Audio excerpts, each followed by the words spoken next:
გამარჯობა, ეს დიდი ვეზირის მორიგი ეპიზოდია, მე შოთა თხელიძე ვარ. პირველ რიგში მოიწონეთ ვიდეო და გამოიწერეთ არხი და ამისთვის ყველას წინასწარ დიდი მადლობა. დღეს მინდა გესაუბროთ ირანზე, თუ როგორ გაიზარდა საერთაშორისო წნეხი ბოლო კვირების განმავლობაში თეირანში არსებულ ცენტრალურ ხელისუფლებაზე, რა სიტუაციაში ვართ ახლა, რა მდგომარეობაა ახლა და როგორ შეიძლება განვითარდეს მოვლენები მომავალში. მოგეხსენებათ, ამ ეტაპზე მიმდინარეობს უკვე რამდენიმე დღეა ეგრეთ წოდებული დიპლომატიური მოლაპარაკებები შეერთებულ შტატებსა და ირანს შორის ომანის დედაქალაქ მასკატში. თავდაპირველად ასეთ ადგილად მოაზრებული იყო თურქეთი, თუმცა ირანის მოთხოვნით ეს ადგილმდებარეობა შეიცვალა და შეირჩა ამ შემთხვევაში ირანის მეზობელი, საზღვაო მეზობელი ქვეყანა ომანი, რომელიც ასეთ თავის კუთხით გამოირჩევა ამ დიპლომატიური პლატფორმების შეთავაზებით საერთაშორისო კონფლიქტებისთვის და რა განიხილება ამ დიპლომატიურ მოლაპარაკებებზე. განვიხილოთ ორივე მხარის მოთხოვნები. შეერთებული შტატების მოთხოვნაა, ცალკე აღებული შეერთებული შტატები შეიძლება არ მოვიაზროთ აქ, ამ შემთხვევაში კოლექტიურად ისრაელისა და შეერთებული შტატების მოთხოვნა არის ძირითადად სამი მიმართულებით. პირველი ეს არის სრული დენუკლეარიზაცია, ანუ ურანის გამდიდრებაზე სრულად უარის თქვა ირანის მხრიდან. მეორე ეს არის ირანის მხრიდან ასევე ბალისტიკური რაკეტების პროგრამის გაუქმება და ბალისტიკური რაკეტების განვითარების შეჩერება და ბალისტიკური რაკეტების რადიუსის შემცირება 300 კილომეტრამდე და მესამე ეს არის რომ თეირანმა დაანებოს ასე ვთქვათ შეეშვა საკუთარი მოკავშირეების სამხედრო პოლიტიკურ მხარდაჭერას ახლო აღმოსავლეთში. აქ მოიაზრება იემენში ჰუსიტები, ერაყში სახალხო მობილიზაციის ძალები და ლიბანში ჰეზბოლა. How confident are you that our negotiations with Iran will be successful? I think they'll be successful, and if they're not, it's going to be a bad day for Iran. Very bad. ირანი საპასუხოდ თანხმდება მოლაპარაკებებზე იმ პირობით, თუ ამ წაყენებული ულტიმატუმებიდან მხოლოდ პირველზე იქნება განხილვა კონკრეტულად ამ ურანის გამდიდრების პროცესზე. გავრცელდა ინფორმაცია, რომ ირანი თანახმაა, რომ ურანის გამდიდრება შეამციროს 1.5%-მდე, თუ მაგალითად 2015 წლის ბირთვულ შეთანხმებაში ირანს შეეძლო 3.5%-მდე ურანის გამდიდრება, ეს ასე ვთქვათ შემცირდა კიდევ ეს ნიშნული და ირანი ამ შემთხვევაში თანახმაა, რომ ეს ნიშნული იყოს 1.5%, თუმცა შეერთებული შტატებისა და ისრაელის ულტიმატუმი არის სრული დენუკლეარიზაცია, რასაც ამ შემთხვევაში ირანული მხარეც არ თანხმდება, გამომდინარე იქიდან, რომ ურანის გამდიდრება ეს არის ირანის გარკვეულწილად ორგანული სამეცნიერო ტექნოლოგიური განვითარების მაჩვენებელი და ეროვნული ასე ვთქვათ სიამაყის სიმბოლო. თუ დავაკვირდებით ისრაელის და შეერთებული შტატების მოთხოვნებს, ღრმა ანალიზი არ არის საჭირო იმის გასაგებად, თუ რა რეალური მოტივები იმალება ამ ულტიმატუმების უკან, რომ მაგალითად თუ ირანი დათანხმდება ამ მოთხოვნების შესრულებას და ის მაგალითად სრულად იტყვის უარს ურანის გამდიდრებაზე, ბალისტიკური რაკეტების პროგრამაზე და საკუთარი მოკავშირეების დახმარებაზე, ეს არის პრაქტიკულად შეიძლება ვთქვათ საკუთარი უსაფრთხოების თვითლიკვიდაცია ირანის მხრიდან და რაც ასე ვთქვათ პრაქტიკულად დაუცველს და განეიტრალებულ ქვეყნად აქცევს ირანს ახლო აღმოსავლეთში და ეს არის გარკვეულწილად ისრაელისთვის იული ომის საწარმოებლად ნიადაგის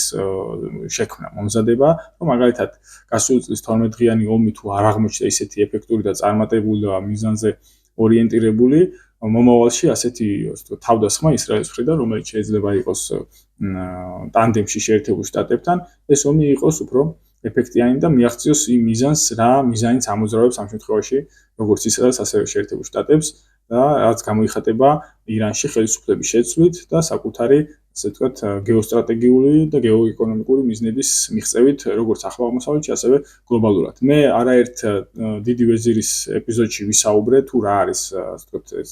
გეოსტრატეგიული მიზნები ირანის მიმართ შეერთებული შტატების მხრიდან და ასევე ისრაელის მხრიდან. შესაბამისად, პრაქტიკულად შეუძლებელია იმის წარმოდგენა, თუ რეალურად როგორ შეიძლება დათანხმდეს ოფიციალური თეირანი ისრაელისა და შეერთებული შტატების მიერ წაყენებულ ამ მოთხოვნებს, ამიტომაც არის, რომ ირანი დაჟინებით აყენებს დღის წესრიგში მხოლოდ ერთ საკითხს, პირველ საკითხს, ურანის გამდიდრების პროცენტულ შემცირებას. როგორც ვახსენე, ეს მოიაზრება 1.5%, ბირთვულ შეთანხმებაში ეს ნიშნული იყო 3.5% 2015 წლის ბირთვულ შეთანხმებაში, თუმცა ეს შეთავაზება, ასე ვთქვათ, კატეგორიულად მიუღებელია თავად შეერთებული შტატებისა და ისრაელისთვის, გამომდინარე იქიდან, რომ პირველ შემთხვევაში შეერთებული შტატები და კონკრეტულად დონალდ ტრამპი ამით აღიარებს იმას, რომ მას სრულად არ გაუნადგურებია ირანის ბირთვული შესაძლებლობები და ურანის გამდიდრების შესაძლებლობები გასულ წელს, როდესაც მაგალითად ტრამპმა ომახიანად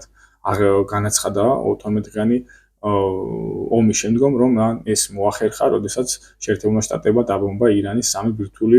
ობიექტი და მეორე და ესე ვთქვათ საკვანძო მიმართულება ისაა, რომ ამ პოტენციურ სცენარში დონალდ ტრამპმა უნდა აღიაროს ის, რომ 2018 წელს გადადგმული მისი ნაბიჯი ირანის ბირთვული შეთანხმების დატოვებით იყო შეცდომა და რეალურად დაუბრუნდება იმ სტატუს კოს, რომელიც არსებობდა 2018 წლამდე, 2015 წელს დადებულ ბირთვული შეთანხმებას გულისხმობ და ეს ნიშნავს იმას, რომ შეერთებული შტატები რეალურად აღიარებს ირანის ნაწილობრივ ბირთვულობას, რომ მას აქვს ამის შესაძლებლობა და უფლება, რომ ვთქვათ, ბირთვული ტექნოლოგიები ჰქონდეს და გაამდიდროს ურანი და რეალურად ეს არის ირიბად ირანის როგორც რეგიონული აქტორის აღიარება და მისი, ასე ვთქვათ, სუვერენულობის შენარჩუნება. მოვლენების ამგვარი განვითარება ასევე კატეგორიულად მიუღებელია ისრაელისთვის, გამომდინარე იქიდან, რომ ირანი, როგორც ვახსენე, რჩება რეგიონულ აქტორად, რომელიც არის ისრაელის საგარეო პოლიტიკის დამაბალანსებელი ძალა ახლო აღმოსავლეთში და შესაბამისად ის 10 წლეულოვანი პოლიტიკა, რომელსაც ამ შემთხვევაში თავის დროზე ჩაუყარა საფუძველი ბენიამინ ნეთანიაჰუმ, რომ მას ისრაელს უნდა გაენეიტრალებინა მისი კონკურენტი ჯერ არაბული სახელმწიფოები რეგიონში და შემდგომ საბოლოოდ ირანი, ეს პოლიტიკა რეალურად დარჩება მიუღწეველი. აქედან გამომდინარე არის ის, რომ ჩვენ ვხედავთ საკმაოდ აქტიურ ქმედებებს და აქტიობას თავად ბენიამინ ნეთანიაჰუს მხრიდან, როგორც ირკვევა ბოლო 1 წლის განმავლობაში, რაც დონალდ ტრამპი გახდა პრეზიდენტი, უკვე მე-7-ით ეწვია ბენიამინ ნეთანიაჰუ ვაშინგტონს და კონკრეტულად დონალდ ტრამპს და ესეც არ არის შემთხვევითი. ამიტომ, ასე ვთქვათ, ისრაელის და ნეთანიაჰუს მოტივია, რომ ეს მოლაპარაკებები ამ შემთხვევაში ჩაიშალოს და არ შედგეს ეს მოლაპარაკებები და ასე ვთქვათ, ფაქტის წინაშე დააყენოს შეერთებული შტატები, რომ შეერთებული შტატები იძულებული გახდეს ჩაერთოს სამხედრო კონფლიქტში ირანის წინააღმდეგ. אני סיימתי עכשיו ביקור קצר אבל חשוב בוושינגטון, בשיחה עם ידידנו הגדול הנשיא טראמפ. יש בינינו קשר מאוד הדוק ומאוד אמיתי ומאוד גלוי. כמובן השיחות התמקדו בכמה וכמה נושאים, אבל למעשה במשא ומתן עם איראן. הנשיא חושב שהאיראנים כבר למדו אם יש להם עסק. הוא חושב שהתנאים שהוא יוצר בשילוב העובדה שהם בוודאי מבינים שהם טעו בפעם הקודמת שהם לא עשו הסכם, שיכול להיות שיווצרו התנאים להשגת הסכם טוב. רוצה לשמוע את דעתי.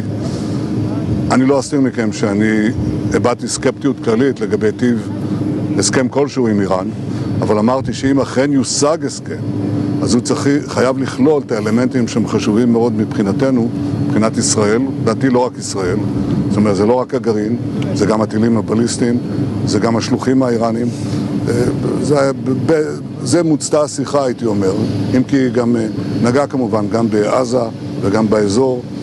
באזור כולו, וגם בדברים כלליים אחרים. בכל אופן,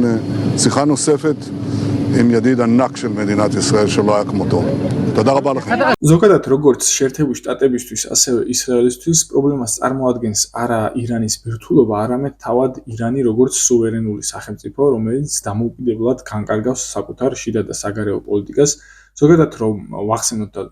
დავაკვირდეთ მსოფლიო პოლიტიკას, შეიძლება ვთქვათ, რომ დღეს რეალურად არსებობს 4 პრაქტიკულად სრულად სუვერენული სახელმწიფო, ეს არის შეერთებული შტატები, ჩინეთი, რუსეთი და რაც უნდა გასაკვირი იყოს, ეს შეიძლება იყოს ირანი. შეიძლება ვთქვათ, რომ ხარისხობრივად ირანის სუვერენულობა უფრო მაღალია, ვიდრე მაგალითად ინდოეთის ან თურქეთის. ირანი არის ის იშვიათი სახელმწიფო, რომელიც საკუთარ შიდა და საგარეო პოლიტიკას აბსოლუტურად ავტონომიურად და დამოუკიდებლად ადგენს. შესაბამისად, მსგავსი ტიპის საგარეო აქტორი, ესეთი მსხვილი გლობალური მოთამაშეებისთვის ამ შემთხვევაში მისაღებია და არ არის მისაღები და მთავარი, ასე ვთქვათ, ამ სუვერენულობის მტერი ამ შემთხვევაში არის შეერთებული შტატები. გამომდინარე იქიდან, რომ სუვერენული ირანი, როგორც ვახსენე, საფრთხეს უქმნის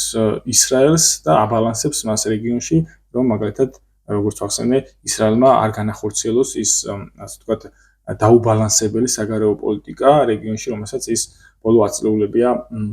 ახორციელებს. ირანი, როგორც მოგეხსენებათ, არის ერთ-ერთი ყველაზე დიდი სახელმწიფო ახლო აღმოსავლეთში, როგორც ტერიტორიული თვალსაზრისით, ასევე მოსახლეობის კუთხით. ირანს აქვს საკუთარი ენერგორესურსები, თითქმის ყველა მიმართულებით, აქვს საკუთარი ტექნოლოგიური ბაზა და სამხედრო შეიარაღების საკუთარი ავტონომიური ინფრასტრუქტურა და რესურსები მისი განვითარებისთვის. შესაბამისად, მსგავსი, ანუ შეთანხმება, ნებისმიერი შეთანხმება ირან, როგორც ვახსენე, ირანს ტოვებს როგორც რეგიონულ აქტორად, ნაწილობრივ გლობალურ მოთამაშედ, აი რესურსული თვალსაზრისიდან გამომდინარე და აღიარებს მის ამ სუვერენულობას. შესაბამისად, თანამედროვე გეოპოლიტიკურ დაპირისპირებებში მსგავსი სტატუს-კვოს შენარჩუნება და ირიბი ლეგიტიმაცია ამ შემთხვევაში შეერთებული შტატებისთვის მიუღებელია. ბოლო წლების განმავლობაში შეიძლება ითქვას, რომ ჩვენ ვცხოვრობთ აჩქარებული ისტორიის ეპოქაში, როდესაც საკმაოდ მნიშვნელოვანი მოვლენები ხდება ერთმანეთის მიჯრით და საზოგადოებები ხშირად ვერ ახდენენ ამ მოვლენების გააზრებას, გადააზრებას. ეს გამოწვეულია იმით, რომ საერთაშორისო სისტემაში ხდება ტექტონიკური ცვლილებები და ვინც აქამდე იყო ჰეგემონი სახელმწიფო შეერთებული შტატები გარკვეულწილად კარგავს კონტროლს სხვადასხვა მიმართულებებით, სხვადასხვა რეგიონებზე, ამიტომ მან, ასე ვთქვათ, ეს კონტროლის დაკარგვის პროცესი რო შეაჩეროს, მისი ყველა სცენარი, რომელიც დამუშავებული იყო სხვადასხვა რეგიონების მიმართ, იქნებოდა ეს დასავლეთ ნახევარსფერო, ევროპული მიმართულება, ახლო აღმოსავლური მიმართულება, სამხრეთ-აღმოსავლეთ აზიური მიმართულება, ყველა ეს სცენარი, დაპირისპირების სცენარი რეალურად არის ერთდროულად ამუშავებული და ჩვენ ვნახეთ წლის დასაწყისში ვენესუელის მოვლენები და მე ვნახეთ ირანის მიმართ განვითარებული მოვლენები, ნუ შარშანას ვთქვათ, თავად ირანის პირველი ეპიზოდი, ეს არის რეალურად შეიძლება ამას დავარქვათ დაპირისპირების მესამე ეპიზოდი მხოლოდ ერთი წლის განმავლობაში ირანთან. ამიტომ ესეთი დღეს, ასე ვთქვათ, ამ დღის წესრიგში მოუწია, ასე ვთქვათ, რიგი ამ შემთხვევაში ირანს შეერთებული შტატების საგარეო პოლიტიკაში და რეალურად შეიძლება ვთქვათ, რომ ამერიკულ საგარეო პოლიტიკაში გადაწყვეტილია ირანთან, ასე ვთქვათ, საბოლოო, ასე გენერალური დაპირისპირების გამართვა, რაზეც მიანიშნებს სხვადასხვა პროცესები, ჩვენ ხედავთ, შეიძლება არ მოიაზრება არნახული სამხედრო მობილიზება, თუმცა შესამჩნევად თვალსაჩინოთ მნიშვნელოვანი სამხედრო მობილიზაცია შეერთებული შტატების საზღვაო სივრცეში და სახმელეთო სივრცეში, რომელიც ალყაში აქცევს ირანს ამ შემთხვევაში. ასევე ჩვენ ვნახეთ მაგალითად შეერთებული შტატების მხრიდან სირიის ტერიტორიიდან მთლიანად ISIS-ის მებრძოლების გადაყვანა ერაყის ტერიტორიაზე, კონკრეტულად ერაყის ქურთისტანის ტერიტორიაზე, რომელიც პირდაპირ ესაზღვრება ირანს და ესეც უნდა ვახსენოთ, რომ ერაყის ქურთისტანისა და ირანის საზღვარი არის ერთ-ერთი ყველაზე დაუცველი საზღვარი, ხშირად ხდება კონტრაბანდული ტვირთების გადატანა, ადამიანების გადასვლა საზღვარზე უკანონოდ და ბოლო, ასე ვთქვათ, ეპიზოდში, იანვრის დასაწყისში, როდესაც საპროტესტო გამოსვლები იყო ირანში, მაშინაც მოხდა გარკვეულწილად სხვადასხვა ტიპის დაჯგუფებების გადაპარვა ამ ტერიტორიიდან, კონკრეტულად ქურთ სეპარატისტების გადაპარვა, რომელიც შემდგომ, ასე ვთქვათ, ირანულმა სპეცსამსახურებმა გაანეიტრალეს. ამიტომ ეს ტერიტორია, ერაყის ქურთისტანის მოსაზღვრე ტერიტორია ირანისთვის არის საკმაოდ მოწყვლადი სივრცე. ასევე უნდა ვახსენოთ შეერთებული შტატების უჩვეულო გააქტიურება ირანის ჩრდილოეთ მიმართულებაში, შეიძლება მოვიაზროთ ირანის პოსტსაბჭოთა ქვეყნები, მეზობელი პოსტსაბჭოთა ქვეყნები, სომხეთი, აზერბაიჯანი და თურქმენეთი, რომ მაგალითად ჩვენ პირველად ვნახეთ თურქმენეთის ტერიტორიაზე შეერთებული შტატების სამხედრო ავიამზიდის გადაადგილება, ასევე მაგალითად სომხეთისთვის 11 მილიონი დრონების მიყიდვის ფაქტი, რომელიც კითხვის ნიშნებს აჩენს, თუ მის წინააღმდეგ შეიძლება გამოიყენოს სომხეთმა ეს დრონები, ხო, საკმაოდ მაღალტექნოლოგიური დრონები. ამ გენერალური დაპირისპირებისთვის და ირანთან კონფლიქტის ლეგიტიმაციისთვის პარალელურად დაწყებულია როგორც დიპლომატიური, პოლიტიკური, ასევე საზოგადოებრივი აზრის შემზადება და ჩვენ ბოლო კვირების განმავლობაში სრულად დასავლეთში ვხედავთ ირანის და კონკრეტულად მის ხელისუფლების თეოკრატიული სისტემის სრული დემონიზება, როგორც საზოგადოებრივ დონეზე მიმდინარეობს აქციები სხვადასხვა დედაქალაქში, ასევე პოლიტიკურ უმაღლეს დონეზე, როდესაც მაგალითად ევროპელი ლიდერები სანქციებით დაიმუქრნენ და დაუწეს ეს კიდევაც ირანს განახლებული სანქციები და ასევე აღარ ცნობენ არსებულ ხელისუფლებას ირანში, რომ ის აღარ არის ლეგიტიმური ხელისუფლება, რომ ისი დღეები დათვლილია და ამ კონკრეტული მიმართულებით დაპირისპირება იყო, ასე ვთქვათ, დიპლომატიური გერმანიის კანცლერ ფრიდრიხ მერცსა და ირანის საგარეო საქმეთა მინისტრ აბას არაღჩის შორის. გამომდინარე იქიდან, რომ შეერთებული შტატების და ირანის დაპირისპირება სამომავლოდ მეტწილად განსაზღვრავს ახალ საერთაშორისო სისტემის ფორმაციას, თუ რა მნიშვნელობა და რა გავლენები ექნება მომავალში სამ ძირითად გლობალურ აქტორს მსოფლიოში, როგორც შეერთებულ შტატებს, ჩინეთს და რუსეთს. აქედან გამომდინარე, ის სტატუს-კვო, რომელიც არსებობს ირანთან მიმართებაში დღეს, რომელიც არსებობდა აქამდე, ამ სტატუს-კვოს შენარჩუნება პრაქტიკულად მიუღებელია შეერთებული შტატებისთვის და ასევე ისრაელისთვის. გამომდინარე იქიდან, რომ ამ სტატუს-კვოს შენარჩუნებით ყოველი, ასე ვთქვათ, მომდევნო წელიწადი ეს იქნება ირანის ამ შემთხვევაში როგორც სისტემური მოთამაშის გაძლიერების პერსპექტივა, გამომდინარე იქიდან, რომ ირანი ბოლო წლებში სრულად ჩაერთო იმ ორგანიზაციულ ფორმაციებში, სადაც არიან ჩინეთი და რუსეთი, გულისხმობ როგორც შანხაის თანამშრომლობის ორგანიზაციას, რომელიც უსაფრთხოების ორგანიზაცია, ასევე ბრიქსის ორგანიზაციას, რომელიც არის ეკონომიკური ორგანიზაცია. ამ ორგანიზაციებში გაწევრიანება ირანს აძლევს შესაძლებლობას, რომ იმ საერთაშორისო იზოლაცია და სანქციები, რომელიც მას აქვს აწევრიებლები დაწესებული, რომელიც მის ეკონომიკურ განვითარებას აფერხებს, ეს გარკვეულწილად ეს ეკონომიკური ფინანსური იზოლაცია სამომავლოდ დაძლიოს და გახდეს, ასე ვთქვათ, შეინარჩუნოს საკუთარი სუვერენობა. აქედან გამომდინარე, ლოგიკა ითხოვს იმას, რომ დაპირისპირება, როგორც ვახსენე, ეს გენერალური დაპირისპირება შეერთებულ შტატებსა და ირანს შორის ამ შემთხვევაში გარდაუვალია, თუმცა აი ეს დიპლომატიური მოლაპარაკებები, რაც მიმდინარეობს ომანში, ეს არის მოსამზადებელი, დროში გადადებული პროცესი, რომელიც გარკვეულწილად ამზადებს მხარეებს აი ამ გენერალური დაპირისპირებისთვის, თუმცა ფორმებია აქ სადაო, თუ როგორ შეიძლება იყოს, ასე ვთქვათ, ეს კონფლიქტი. პოტენციურ სცენარში შეიძლება შეერთებულმა შტატებმა ომის დაწყების პასუხისმგებლობა საკუთარ თავზე არ აიღოს და ამის მოთავე კვლავ გახდეს ისრაელი, როგორც იყო მაგალითად გასულ წელს 12-დღიანი ომის დასაწყისისას, როდესაც ისრაელი ყოველგვარი საერთაშორისო ნორმების დაცვის